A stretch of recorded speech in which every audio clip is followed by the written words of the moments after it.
करने जा रहे हैं, चर्चा करने जा रहे हैं, वो रेवेन्यू लाइंस पर बात करने जा रहे हैं। तो रेवेन्यू लाइंस हमने जिसको हिंदी में बोलते हैं आगम रेखाएं, आगम रेखाएं। अब प्रश्न आती है कि सर इसे आय रेखाएं क्यों नहीं कहते, आगम आपने क्यों कहा?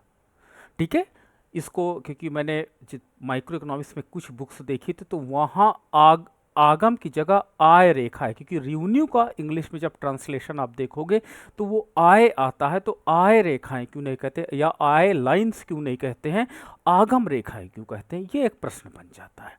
तो याद रखिएगा, जो इनकम होती है वो प्री डिसाइड होती है। प्री डिसाइड होती है का मतलब ये होता है कि एक लेबर जो होता है, अगर हम उसको मजदूरी पर रखते हैं, ठीक है, मजदूरी पर रखते हैं तो बोलता है भैया हम 200 रुपये पर डे लेंगे।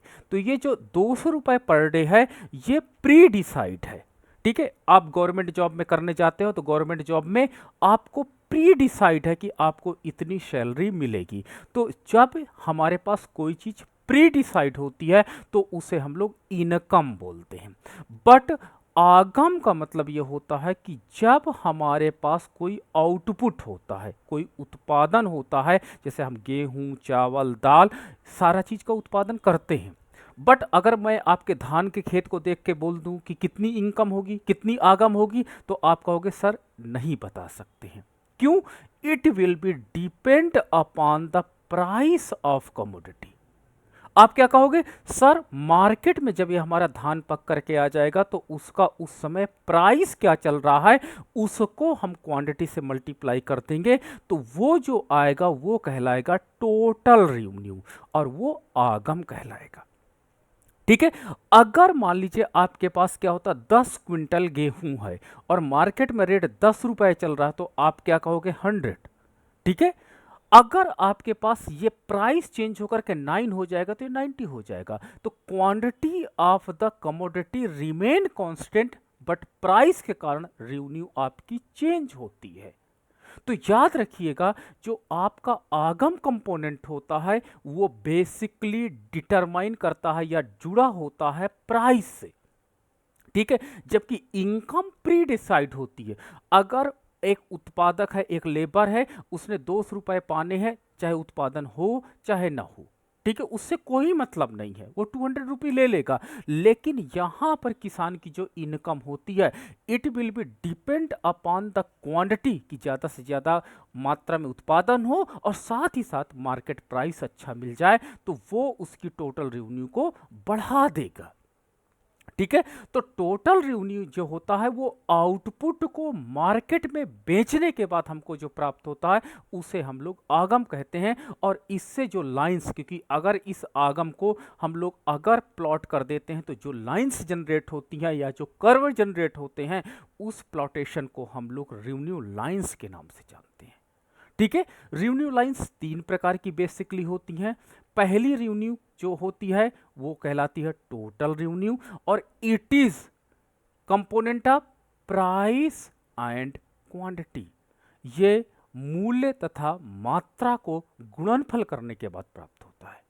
ठीक है, अगर अब याद रखना पी का प्राइस का मतलब क्या होता है, it is also called demand function. अगर मैथमेटिकल इकोनॉमिक्स की मैं बात करता हूं तो मैथमेटिकल इकोनॉमिक्स में अगर आप डिमांड फंक्शन को उसके quantity that representing in the way of Q या एक्स या क्यू के रूप में अगर वो है और उसको हम मल्टीप्लिकेशन डिमांड फंक्शन से कर देते हैं तो मुझे टोटल रेवेन्यू फंक्शन प्राप्त हो जाएगा। ठीक है, तो याद रखिएगा जो प्राइस रिप्रेजेंट करता है, प्राइस रिप्रेजेंटिंग क्या कर लाता है, ये डिमांड लाइंस को या डिमांड कर्व को रिप्रेजेंट करता है।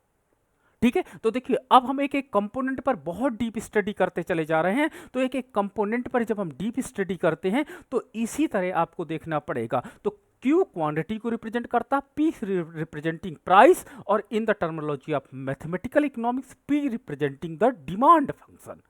ओके, तो डिमांड फंक्शन को अगर पी की जगह मैं पुट कर दूंगा तो निश्चित रूप से मुझे टोटल रेवेन्यू फंक्शन ऑटोमेटिक ज्ञात हो जाएगा। ठीक है। अब हम क्या करते हैं, दूसरा मेरे पास कंपोनेंट होता है एवरेज रेवेन्यू, औसत आगम फलन। और औसत आगम फलन को प्राप्त करने के लिए टोटल रेवेन्यू फलन को अगर उत्पादन की इकाइयों से विभाजित कर दे, if you divided total revenue function by the quantity, क्या मिल जाएगा मुझे, औसत आगम फलन मिल जाएगा, एवरेज रेवेन्यू फंक्शन मुझे प्राप्त हो जाएगा। ठीक है, तो ये एक फार्मूला हमारे पास हो जाता है। और तीसरा कंपोनेंट जो होता है वो होता है मार्जिनल रेवेन्यू फंक्शन का। ठीक है, मार्जिनल रेवेन्यू फंक्शन क्या प्राप्त करने के लिए आपको क्या करना पड़ेगा, टोटल रेवेन्यू फंक्शन का उत्पादन की इकाइयों के सापेक्ष अवकलन करना पड़ेगा, प्रथम घात का अवकलन करना पड़ेगा। ठीक है, तो ये तीन प्रकार की रेवेन्यूज होती हैं। आपसे अगर पूछा जाए कि how many types of the revenue, आप बोलिएगा 3 टाइप्स की रेवेन्यूज होती हैं, total revenue, average revenue and marginal revenue. तो ये तीन प्रकार की रेवेन्यू को हम लोग क्या करेंगे, मैथमेटिकल इकोनॉमिक्स में कैलकुलेट करेंगे। बट मैथमेटिकल इकोनॉमिक्स में जाने से पहले आपको थ्योरेटिकल यानी माइक्रो इकोनॉमिक्स के सारे कंपोनेंट आने चाहिए। मैंने क्या बोला, इंटरमीडिएट का लड़का बहुत अच्छी मैथ लगा सकता है, बट एप्लीकेशन इन इकोनॉमिक्स में अगर मैं मैथ का यूज करना सिखाऊंगा तो वो नहीं कर पाएगा। क्यों? क्योंकि उसको कंपोनेंट नहीं पता है कि कौन सा वेरिएबल किस रेस्पेक्ट में मैथमेटिक्स में काम करेगा। तो इसलिए आपको माइक्रो इकोनॉमिक्स बहुत अच्छे से नॉलेज होगी। ठीक है, तब आपको चीजें और क्लियर आती जाएंगी। चलिए आगे बढ़ते हैं।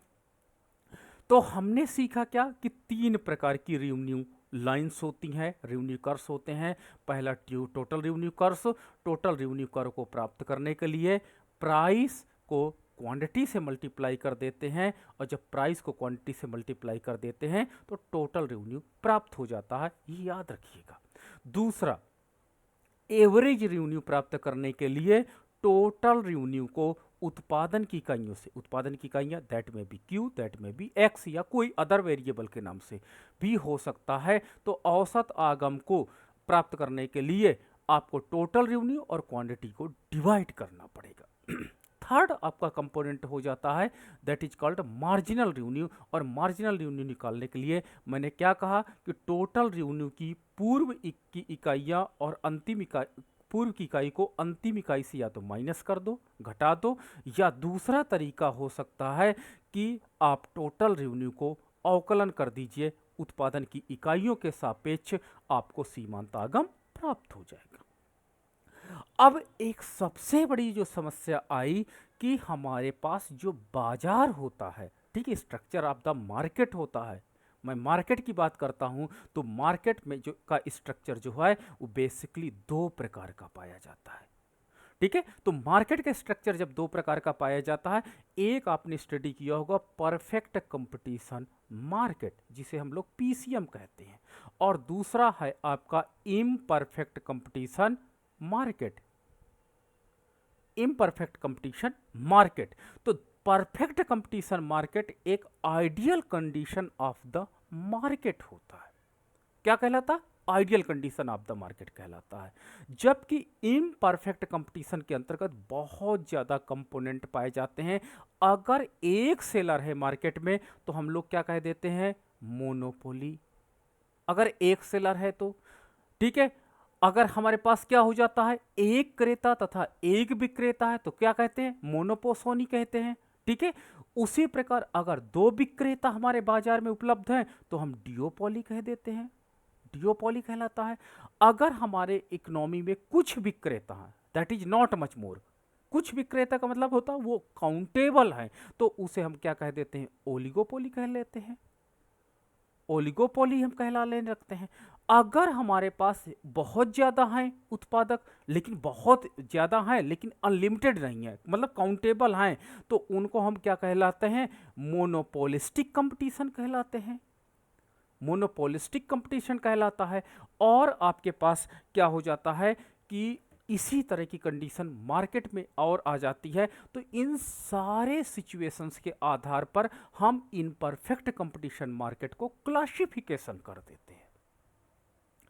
लेकिन रेवेन्यू लाइंस के विषय में अगर मैं बात करूं तो परफेक्ट कंपटीशन की रेवेन्यू लाइंस बिल्कुल डिफरेंट होती हैं in the respect of in perfect competition market की रेवेन्यू लाइंस एंड फंक्शंस।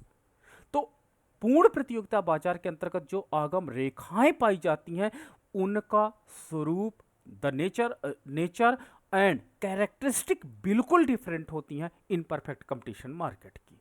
तो अब हमको दोनों प्रकार के बाजार के आधार पर revenue curves, lines and function को स्टडी करना पड़ेगा, क्योंकि मैथमेटिकल इकोनॉमिक्स है। तो मुझे परफेक्ट कंपटीशन मार्केट के अंतर्गत रेवेन्यू लाइंस कैसे होंगे, रेवेन्यू कर्व्स कैसे होंगे एंड रेवेन्यू फंक्शंस कैसे होंगे, ये तीन विषय पर स्टडी आपको करनी पड़ेगी। और इन्हीं तीन कंपोनेंट को आपको इन परफेक्ट कंपटीशन मार्केट के आधार पर भी स्टडी करनी होगी, तब हम जाकर के एनालिसिस प्रॉपर कर सकते हैं। ठीक है, तब आपके ब्रेन में चीजें समझ में आएंगी कि मैथमेटिकल इकोनॉमिक्स में हम फंक्शन को देख के बता देंगे this is the function of the perfect competition market और this is the function of the imperfect competition market. तो इन फंक्शंस का नेचर देख करके हम बता देंगे कि दिस फंक्शन बिलोंगिंग टू किस उससे मतलब कि कम्युनिटी से बिलोंग करता, कम्युनिटी कहता हूँ किस मार्केट से बिलोंग करता है, ये हम जान पाएंगे। तो ये बहुत इंपॉर्टेंट कंपोनेंट आपका हो जाता है और इस कंपोनेंट के आधार पर ही आप मैथमेटिकल इकोनॉमिक्स में आगे बढ़ सकते हो। चलिए पहला हम डालते हैं परफेक्ट कंपटीशन मार्केट के अंतर्गत, यानी पूर्ण प्रतियोगी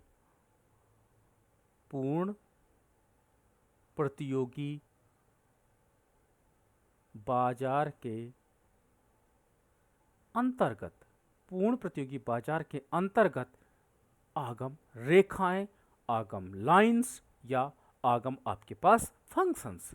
तो चलिए सबसे पहले परफेक्ट कंपटीशन मार्केट क्या होता है। देखो बहुत आपको थ्योरी क्लियर होगी तभी फंक्शंस का स्वरूप निर्धारित कर पाएंगे। देखो पूर्ण प्रतियोगी बाजार वो होता है जिसमें प्रत्येक इकाई का मूल्य समान होता है। सबसे बड़ी विशेषता होती है कि जो परफेक्ट कंपटीशन मार्केट होता है, पूर्ण प्रतियोगी बाजार जो होता है, पूर्ण प्रतियोगी बाजार में प्रत्येक इकाई का मूल्य समान पाया जाता है। ठीक है, ये पॉइंट आपका सबसे इंपॉर्टेंट हो जाता है। तो प्रत्येक इकाई का, चाहे आप 1 यूनिट खरीदिए तो 10 रुपए की मिलेगी, मान लीजिए जो भी प्राइस होगा।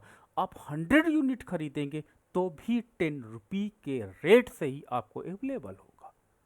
ये परफेक्ट कंपटीशन बाजार की एक विशेषता होती है कि चाहे आप 1 यूनिट वस्तु को परचेज करिए, चाहे आप 100 यूनिट्स को करिए, 1000 यूनिट को करिए, 1 लाख यूनिट को करिए, बट उसका प्राइस रिमेन क्या होता है, सदैव कांस्टेंट होता है। तो जब उसका मूल्य सदैव कांस्टेंट होता है तो यही पूर्ण प्रतियोगी बाजार को सबसे ज्यादा डिफरेंट बना देता है। वही इन परफेक्ट कंपटीशन मार्केट के अंतर्गत क्या होता है कि जो प्रत्येक इकाई का मूल्य होता है वो डिफरेंट करता, वेरी करता है। ठीक है, 1 किलो हम सामान लेना है 10 रुपए केजी, हमने कहा उससे दुकान से 2 किलो लेना है, बोलेगा 9 रुपये केजी दे दीजिएगा। प्रत्येक अगली यूनिट का इन परफेक्ट कंपटीशन के अंतर्गत जो आपका सेलर्स होता है वो प्राइस डिक्लाइन करना प्रारंभ कर देता है। तो इस प्रकार एक विशेषता हमारे साथ जुड़ जाती है कि परफेक्ट कंपटीशन मार्केट में चाहे आप 1 यूनिट पर वस्तुएं खरीदिए, चाहे आप कई यूनिट या वस्तुएं खरीदिए, सारी यूनिट का जो प्राइस होता है वो सदैव समान बना रहता है। ठीक है, जैसे fee structure of the university level, एक बच्चे ने एडमिशन लिया, 1500 रुपए मान लो फीस है बीए फर्स्ट ईयर की। मान लीजिए उसकी बहन सगी पढ़ने आ रही, तो ये थोड़ा यूनिवर्सिटी कह देगी कि आपकी सगी बहन हम फीस में कुछ रिलैक्सेशन कर देंगे। ये परफेक्ट कंपटीशन मार्केट का एक एग्जाम्पल है कि बीए में जितने स्टूडेंट हैं और अगर वो नॉन प्रैक्टिकल सब्जेक्ट लिए हैं तो उनकी फीस समान रहेगी। ठीक है, तो आप चाहे 1000 बच्चे एडमिशन ले, चाहे 10,000 बच्चे एडमिशन ले, उनके साथ कोई भेदभाव नहीं होगा। वो अलग बात है कि कैटेगरी के कारण कुछ अगर बेनिफिट मिल रहा है, that is different point. But perfect competition market के अंतर्गत प्रत्येक यूनिट को समान माना जाता है, ये इसकी सबसे बड़ी विशेषता होती है। एक बस में हम सफर कर रहे हैं, एक टिकट का दाम 200 रुपए है, और अगर हम 2 लोग सफर कर रहे हैं तो ये नहीं चलेगा कि आपकी मम्मी आपके साथ बैठी हैं तो उनका टिकट कम हो जाएगा। नो, हम प्रत्येक यूनिट का क्या होते हैं, समान मानेंगे, और आपको 400 रुपये देना पड़ेगा। तो this is the example of, किसका एग्जाम्पल है, ये एग्जाम्पल है परफेक्ट कंपटीशन मार्केट का। तो परफेक्ट कंपटीशन मार्केट वहां पर काम करता है जहां पर प्रत्येक यूनिट का दाम या प्राइस सदैव समान रहता है। तो चलिए, अब हमारे पास क्या होता है कि एक हम स्ट्रक्चर देखते हैं कि यूनिट्स हैं, और यूनिट्स में हमने क्या किया कि प्राइस है। एक यूनिट अगर वस्तुएं खरीदते हैं तो मुझे 10 रुपए का देता दुकान वाला। मैंने 2 यूनिट खरीदी, यानी तो 2 यूनिट खरीदी तो बोला भैया रेट आपका जो लगेगा वो 10 रुपये लगेगा। ठीक है, 3 यूनिट हम जब कमोडिटी परचेज करते हैं तो भी 10 रुपए, 4 यूनिट जब हम परचेज करते हैं तो 10 रुपए, 5 यूनिट परचेज करते हैं तो 10 रुपए, सॉरी 10 रुपए, 6 यूनिट जब हम परचेज करते हैं तो भी 10 रुपए। तो चाहे आप 1 यूनिट कमोडिटी परचेज करिए, चाहे आप 6 यूनिट परचेज करिए, सभी का जो प्राइस है वो सदैव समान रहेगा। ठीक है, तो ये मार्केट मैकेनिज्म आपका परफेक्ट कंपटीशन मार्केट में काम करता है। अब हम इसके आधार पर जब टोटल रेवेन्यू की बात करते हैं, तो टोटल रेवेन्यू जब हम कैलकुलेट करेंगे तो टी आर बराबर पी इंटू क्यू होता है। टी आर बराबर पी इंटू क्यू होता है, और पी इंटू क्यू कैसे होता है कि ये प्राइस को उसके क्वांटिटी से मल्टीप्लिकेशन कर दिया जाता है। तो प्राइस को उसके यूनिट से मल्टीप्लिकेशन करते हैं तो मुझे टोटल रेवेन्यू प्राप्त हो जाता है। तो 10 और 1 यानी 10, 10 एंड 2 20। ऊपर का डिफिनीशन काम कर रही है, प्राइस को क्वांटिटी से मल्टीप्लाई कर दीजिए। 10 इंटू 3 30, 40, 50, 60। अब वहीं पर हम लोग क्या करते हैं कि जब औसत आगम कैलकुलेट करते हैं, एवरेज रेवेन्यू कैलकुलेट करते हैं, तो एवरेज रेवेन्यू कैलकुलेट करने के लिए टोटल रेवेन्यू को उत्पादन की इकाइयों से विभाजित करना होगा। तो टोटल रेवेन्यू क्या है 10, उत्पादन की इकाइयां कितनी है 1। तो जब 10 को 1 से डिवाइड करोगे तो कितना आएगा 10। जब 20 को 2 से डिवाइड करोगे तो क्या होगा 10। जब 30 को 3 से डिवाइड करोगे तो कितना होगा 10। जब 40 को 4 से डिवाइड करोगे तो क्या होगा 10। जब 50 को 5 से डिवाइड करोगे तो क्या होगा 10। जब 60 को 6 से डिवाइड करोगे तो क्या होगा 10। तो देखिए जो आपका AR प्राप्त होता है वो 10 10 10 10 10 यानी एक कांस्टेंट नंबर आपको प्राप्त हो जाता है। अब वहीं पर हम सीमांत आगम की जब बात करते हैं तो सीमांत आगम निकालने के लिए हम टोटल रेवेन्यू की सबसे लास्ट यूनिट को ऊपर की इकाई से माइनस कर देते हैं। तो 10, इसके ऊपर कुछ है नहीं, तो 10 को 0 से माइनस करेंगे तो हमारे पास क्या हो जाएगा 10। फिर 20 को में से अगर 10 को हम माइनस करेंगे तो कितना आ जाएगा 10। 30 को 20 से माइनस करेंगे तो 10। 40 को 30 से माइनस करेंगे तो 10। 50 को 40 से माइनस करेंगे तो 10। 60 को 50 से माइनस करेंगे तो 10। तो इस प्रकार से हमें 10 यूनिट प्राप्त हो जाती हैं। अब हमारे पास यहीं पर एक रिजल्ट इंटरप्रिटेशन होता है, और उस रिजल्ट को बहुत केयरफुली आप देखिएगा। यही रिजल्ट बहुत इंपॉर्टेंट है। सबसे पहली चीज तो आप देखिएगा प्राइस, औसत आगम तथा सीमांत आगम, तीनों की वैल्यू देखिएगा समान है, तीनों की वैल्यू 10 10 है। तो परफेक्ट कंपटीशन के अंतर्गत price equal to average revenue equal to marginal revenue, ये कंडीशन सदैव मार्केट की पाई जाएगी। जो आपका डिमांड फंक्शन रहेगा, डिमांड फंक्शन रहेगा, वही आपका एवरेज रेवेन्यू फंक्शन रहेगा, और वही आपका मार्जिनल रेवेन्यू फंक्शन रहेगा। तो ये पॉइंट आपको नोट डाउन करना होगा कि in the perfect competition market, क्योंकि price, average revenue and marginal revenue सदैव कांस्टेंट होते हैं, तो इस कांस्टेंट के कारण जो हमारे पास प्राइस है, औसत आगम है तथा सीमांत आगम है, ये सदैव आपस में एक दूसरे के बराबर रहते हैं। ठीक है, अगर आपसे मैं कह दूं कि परफेक्ट कंपटीशन का जो डिमांड फंक्शन है P इक्वल टू 10 है, P इक्वल टू 10 है, व्हाट विल बी सीमांत आगम फलन यानी मार्जिनल रेवेन्यू फंक्शन क्या होगा? तो आपको ये तुरंत ये डिफिनीशन याद आनी चाहिए कि सर ने बताया था कि price equal to AR equal to MR, यानी प्राइस जो 10 है यही आपका मार्जिनल रेवेन्यू भी होगा और यही आपकी औसत आगम भी होगा, यानी 10 प्राइस है तो 10 MR होगा और 10 AR होगा। ठीक है, बच्चे यहीं पर मात खा जाते हैं। उनसे अगर P इक्वल टू 10 दिया है तो what will be the value of MR, तो वहीं कहते हैं कि कोई इंफॉर्मेशन अदर नहीं दी गई है। कैसे हम डेवलप करें इंफॉर्मेशन को, कैसे एक्सेस करें? क्योंकि उनको बेसिक थ्योरम नहीं पता होती है।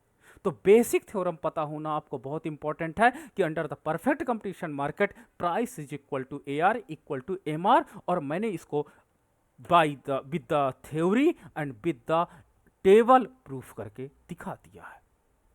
अब अगर मैं इसको डायग्राम या कहते हैं रेखा चित्र में रिप्रेजेंटेशन करता हूं, तो रेखा चित्र में जब रिप्रेजेंटेशन करता हूं तो मुझे क्या मिलता है? आपके पास आधार अक्ष है आधार अक्ष है, इसमें यूनिट्स को हम रिप्रेजेंट कर देते हैं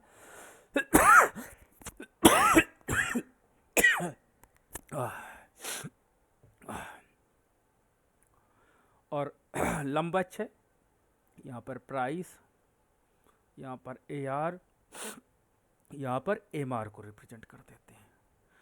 अब आप देख सकते हो कि अगर मैं इन प्राइस को, एवरेज रेवेन्यू को, मार्जिनल रेवेन्यू को ग्राफिकल रिप्रेजेंट करूंगा तो ग्राफिकल रिप्रेजेंट में ये क्या आएगा? आधार अक्ष के समांतर रेखा मिल जाएगी। क्यों? क्योंकि जो आपके पास प्राइस है that have the constant value, जो आपके पास एवरेज रेवेन्यू है that have the constant value, जो मार्जिनल रेवेन्यू है that has the constant value. तो so it is the demand line या the price line, the average revenue lines क्या हो जाएगा? Parallel to the X axis हो जाएगा। Thus we can say that the slope of demand function will be 0। जो slope होगी perfect competition के अंतर्गत, तो यानी अगर आपसे कोई स्लोप पूछ ले कि what will be the slope of price line, demand line, average revenue line and marginal line, ठीक, अंडर द परफेक्ट कंपटीशन, तो ये क्या हो जाएगा? सॉरी, 0 होगा, ऑलवेज 0 होगा। एंड व्हाट विल बी, इसकी इलास्टिसिटी कितनी होगी? इलास्टिसिटी इनफाइनाइट होगी। अब देखिए बच्चे यहीं पर कंफ्यूज हो जाते हैं। उनसे एग्जाम में पूछा जाता है स्लोप, कि स्लोप क्या होगी, तो वो इनफाइनाइट लिख के चले आते हैं। ठीक है, ये एक गड़बड़ी सबसे ज्यादा नेट JRF में बच्चे करते हैं। कोई कॉम्पिटेटिव एग्जाम्स होता है कि अंडर द परफेक्ट कंपटीशन जो डिमांड लाइन होती है उसकी स्लोप क्या होगी? Option A 0, option B infinite, option 3 1, option 4 उपयुक्त में से कोई नहीं। तो स्लोप और इलास्टिसिटी दो अलग अलग चीजें होती हैं।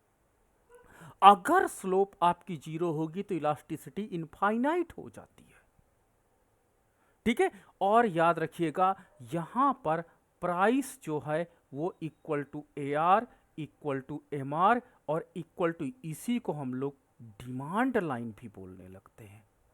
तो ये चार चीजों को ये लाइन द्वारा रिप्रेजेंट किया जाता है।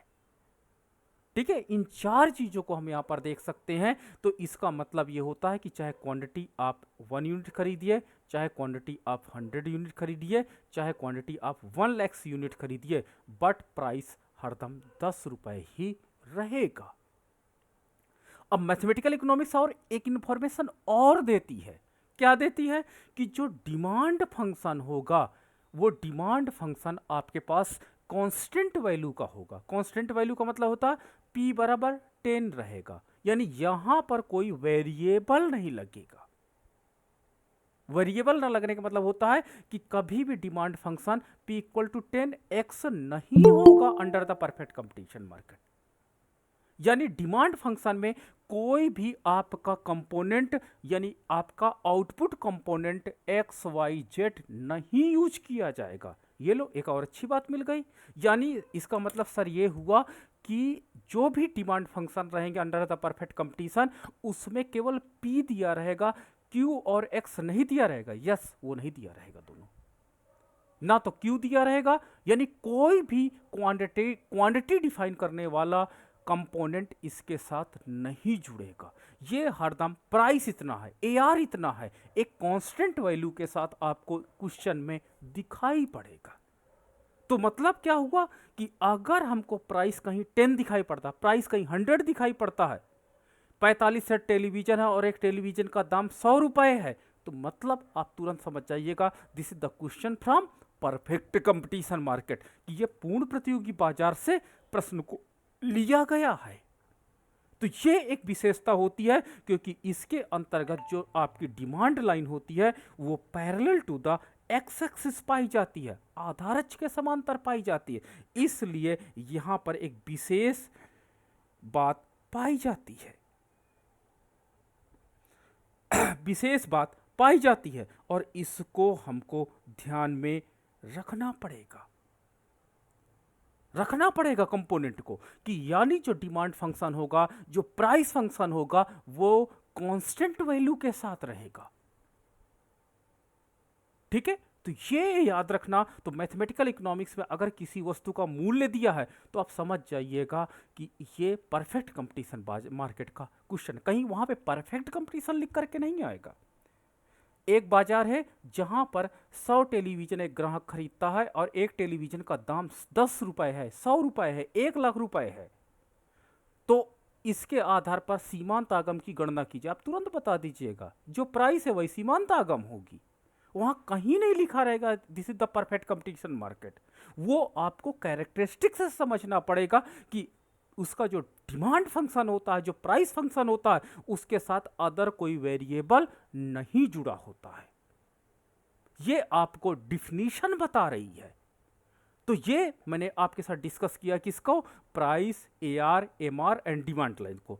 अब हम दूसरे कंपोनेंट पे जब बात करते हैं तो हम टोटल रेवेन्यू पर बात करते हैं। और टोटल रेवेन्यू पर जब हम बात करते हैं तो टोटल रेवेन्यू में देखिए बढ़ने की गति क्या, 10 से 20, 20 से 30, 30 से 40, 40 से 50, 50 से 60, यानी एक यूनिफॉर्मिट क्या होते हैं स्पीड से ये बढ़ रहा है, 10-10 की स्पीड से ये बढ़ रहा है। लेकिन कोई अगर कह दे कि क्या टोटल रेवेन्यू मैक्सिमम हो रहा है तो आप कहोगे सर नहीं, मैक्सिमम 60 को कहा जा सकता है बट ये मैक्सिमम पॉइंट नहीं है। मैक्सिमम पॉइंट हरदम वो होता है जहां पर स्लोप लाइन जीरो हो जाती है, यानी स्लोप जीरो हो जाती है। और टोटल रेवेन्यू को जब हम प्लॉटेशन करते हैं, ग्राफिकल रिप्रेजेंटेशन करते हैं, तो ग्राफिकल रिप्रेजेंटेशन में हमको क्या दिखाई पड़ता है, ओ एक्स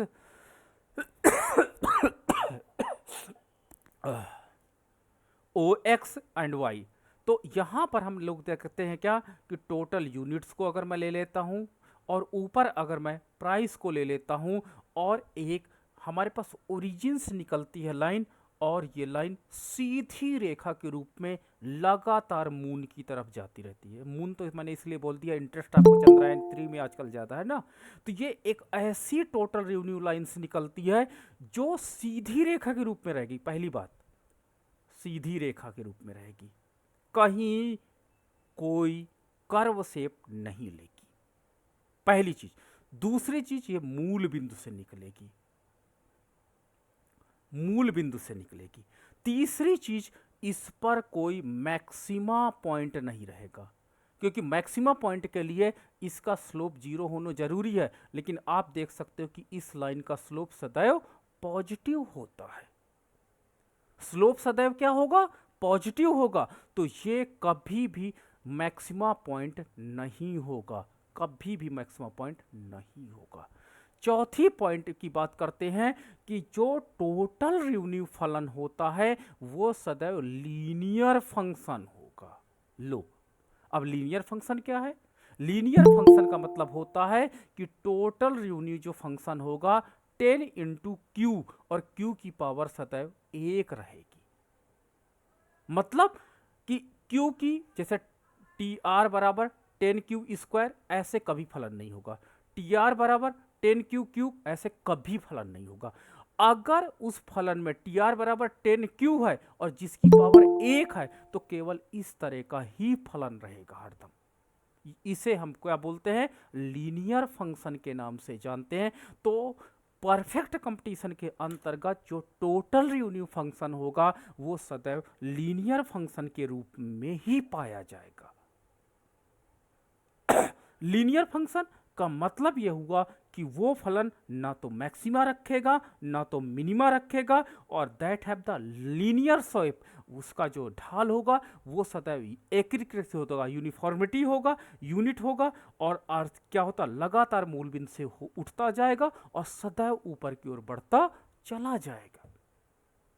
तो मूल बिंदु से निकल करके जैसे ऊपर की ओर बढ़ता चला जाता है, तो ये हमारे पास टोटल रेवेन्यू फंक्शन है। अब हम मैथमेटिकल इकोनॉमिक्स में क्या कहते हैं?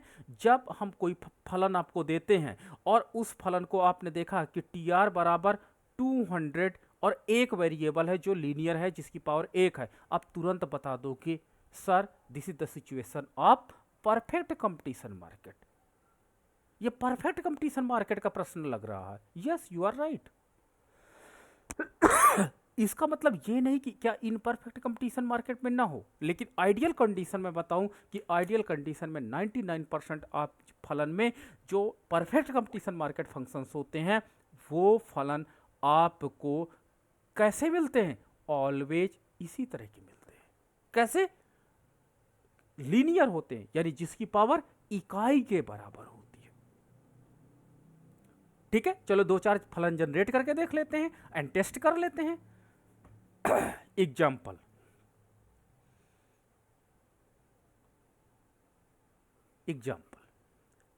सपोज दैट बाजार में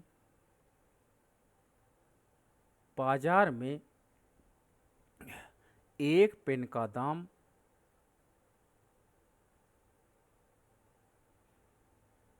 10 रुपए है, तो टी आर, ए आर तथा एम आर फलन की गणना कीजिए।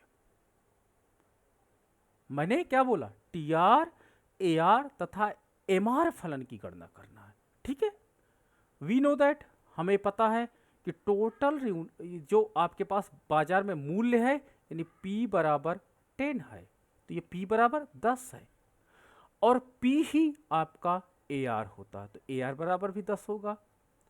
ठीक है, MR भी 10 होगा क्योंकि AR, MR और P तीनों चीज बराबर होती है। अब हम टोटल रेवेन्यू की बात करते हैं, तो टोटल रेवेन्यू बराबर P इंटू क्यू होता है। अब P इंटू क्यू होने के कारण आपके पास क्या होता है? P का मान 10 दिया है और Q क्वांटिटी हो गई, तो टोटल रेवेन्यू जो फंक्शन होगा, टोटल रेवेन्यू फंक्शन क्या हो जाएगा? 10Q हो जाएगा। ये लो, हमने फलन को क्या किया? प्लॉट कर लिया। ये फलन हमारे पास क्या हो जाता है? जनरेट हो गए। तो ये आपके पास टोटल रेवेन्यू फंक्शन है, ये डिमांड फंक्शन है, ये आपका ऊपर वाला प्राइस फंक्शन या डिमांड फंक्शन है, ये आपके पास औसत आगम फलन है, एवरेज रेवेन्यू फंक्शन है, और ये आपके पास मार्जिनल रेवेन्यू फंक्शन है। ठीक है, तो एक इंफॉर्मेशन से आप सारी चीजों को निकाल सकते हो, फंक्शन जनरेट कर सकते हो। चलिए, बाजार में एक टीवी का दाम, एक टेलीविजन का दाम 100 रुपए है। ठीक है, यदि एक ग्राहक 4 टीवी खरीदता है, तो AR फलन, MR फलन तथा TR फलन की गणना कीजिए।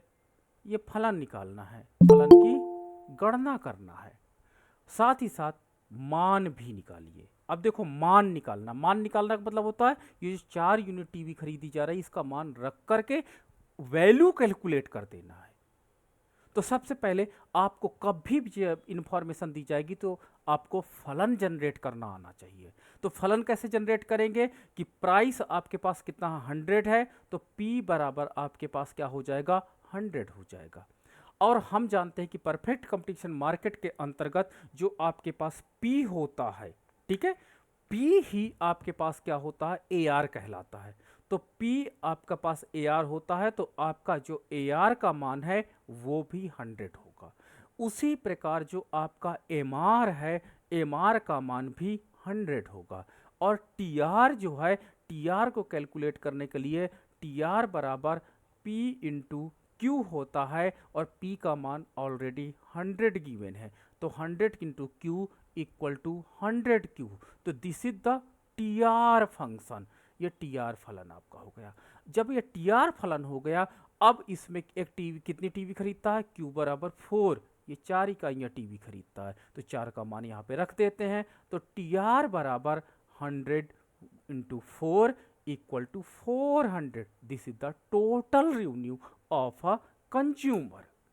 तो एक कंज्यूमर का परफेक्ट कंपटीशन के अंतर्गत टोटल रेवेन्यू क्या होगा, एक प्रोड्यूसर का टोटल रेवेन्यू क्या होगा, वो हमको यहाँ से आसानी से बात पता चल जाती है। तो आपको परफेक्ट कंपटीशन मार्केट के अंतर्गत प्राइस दिया रहेगा, ठीक है।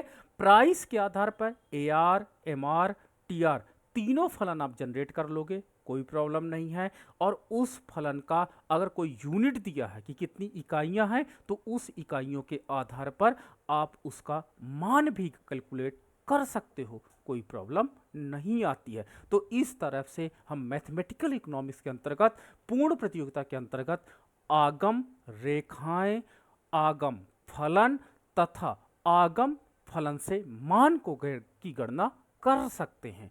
कल मैं आपके साथ डिस्कस करूंगा इन परफेक्ट कंपटीशन के अंतर्गत बिहेवियर कैसे होता है, कैसे फलन जनरेट होते हैं, फलन का नेचर क्या होता है, इन कई पहलुओं पर हम आपके साथ बात करेंगे। तो वो कल के लेक्चर में हम देखेंगे। अब आज के लेक्चर में हम लोग यहीं पर रहते हैं। अब आप अपने प्रश्न पूछ सकते हो।